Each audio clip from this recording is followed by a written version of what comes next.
في فترة كده في حياتك بتبعد فيها عن كل أصحابك بسبب ظروف الحياة، بس في صاحب هتلاقيه دايماً معاك، ملازمك زي ضلك في أي وقت وكل مكان. عارف مين الصاحب ده؟ الصاحب ده هو الكتاب. وعشان ما يبقاش في أي مسافات بينكم، عملنا اي ريد اي بوكس. نزل الابليكيشن وهتلاقي 3 أنواع مختلفة للاشتراك، اختار منها النظام اللي يريحك. هتلاقي عليه مكتبة كبيرة من الكتب والروايات اللي نفسك فيها وبتدور عليها. هتندمج في أقسام مختلفة ومتنوعة ما بين الرعب، الرومانسية، التاريخ، الفن، وكمان كتب الصحة النفسية. اختار الكتاب وظبط الخلفية ونوع وحجم الخط بالطريقة اللي تحبها. هتقرا بالليل براحتك من غير ما تخاف على عينك، لأننا عملنا دارك مود.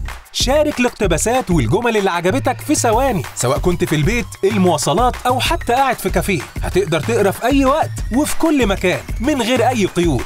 اي ريد اي بوكس هو صاحبك اللي دايما معاك. نزل، اشترك، اقرا.